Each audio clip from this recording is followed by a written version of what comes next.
तो ये अगर घर की नगरीय परिषद बना के वो चुनाव लड़े, घर में ही 5 आदमी, वहाँ तो ये हो सकता है। लेकिन अभी तो तारीख भी तय नहीं हुई चुनाव कब होगा। पोस्टर वार से मुकाबला नहीं होता चुनाव में। चुनाव में तो जनता के साथ मुकाबला होता है। और ये लोग ये शहर छोड़ के जा चुके थे, आज भी इसलिए गनमैन लेके जा रहे हैं। यहाँ इन लोगों को खतरा है अपने आप से। ये जो जनता से को ये समझ रहे हैं कि पैसे से वोट दे देंगे, हमारी जो कैथल की जनता है वो इनके बहकावे में नहीं आएगी। तो बात हो रही है नगर परिषद चुनाव की और चुनाव में उतरे धुरंधरों की, धुरंधरों के द्वारा बिछाई गई बिसात की और इस बिसात पे चलने वाले कामकाज की, चुनावी धरातल पर चुनावी वादों की और तमाम रणनीतियों की। और इसी फहरिस्त में हम बातचीत करने पहुंचे हैं विक्की शर्मा, जो पूर्व में पार्षद भी रह चुके हैं और चुनावी मैदान में ताल ठोक चुके हैं। सबसे पहले हम विक्की शर्मा के बारे में बता देते हैं। पूर्व में पार्षद रह चुके हैं, 2 बार पार्षद रह चुके हैं और 2 बार पार्षद रह चुके हैं। कामकाज का अभी तक किसी को पता नहीं है, इनके घर वालों को भी पता नहीं है क्या करते हैं क्या नहीं। सिर्फ ये ज़रूर है कि लोग इनके पास आते हैं और शाम तक ये लोगों के लिए तैयार रहते हैं।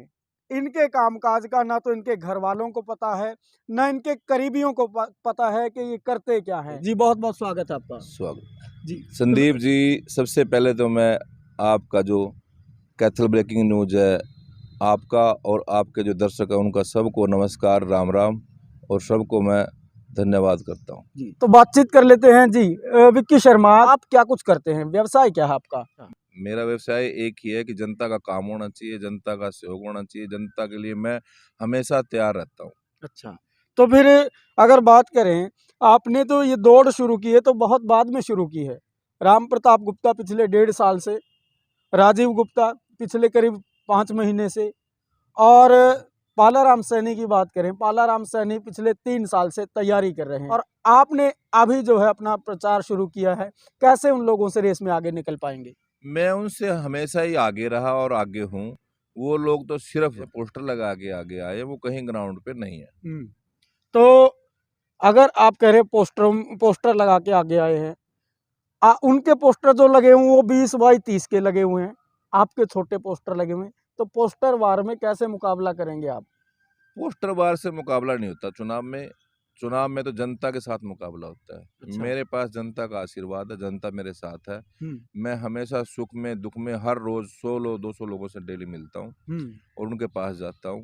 वो लोग अपना काम कर रहे हैं, व्यापार कर रहे हैं, उनसे लोगों से कोई सरोकार नहीं है उनका। आप कह रहे थे राम प्रताप गुप्ता तो गनमैन लेके घूमता है और वो तो जब कभी रसम पगड़ी पे भी जाना हो तब भी गनमैन को लेकर जाता है। ये मैं नहीं कह रहा, सारे शहर की जनता देख रही है कौन क्या कर रहा है।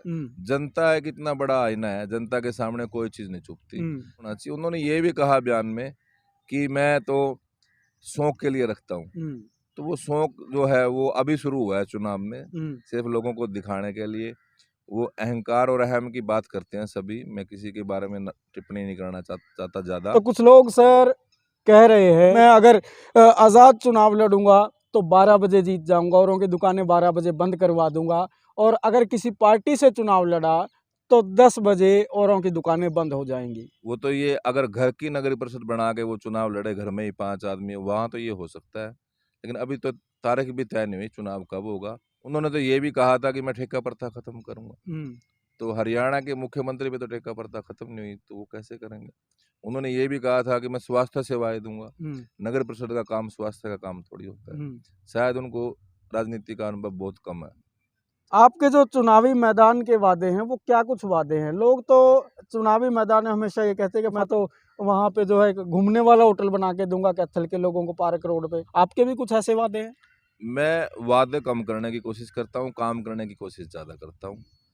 काम करने के लिए जनता को पता है। देखिए, जो नगर परिषद का अधिकार क्षेत्र है उसमें होटल नहीं आते, ना उसमें डिग्री आती।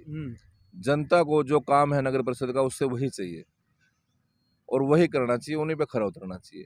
मैं गलियां, नालियां, सीवरेज, पानी, लाइट, लोगों का असेसमेंट का काम है या कोई और डॉक्यूमेंट का काम है, उनको प्रायोरिटी देके उस नगर परिषद के अधिकार क्षेत्र में जो भी काम आता है उसको बढ़िया सुचारू रूप से चलाने के लिए, नगर परिषद में भ्रष्टाचार खत्म करने के लिए और लोगों की समस्याएं सुनने के लिए हर पल तैयार रहूंगा और अब भी रहता हूँ।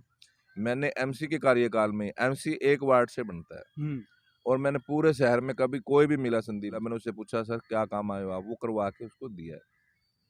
ये जो वादे करते हैं ये बड़े, या तो वो एमपी का चुनाव लड़े या वो विधानसभा का चुनाव लड़े, ये नगर परिषद का एरिया है। नगर परिषद के जो अधिकार क्षेत्र के काम है वही हम कर सकते हैं।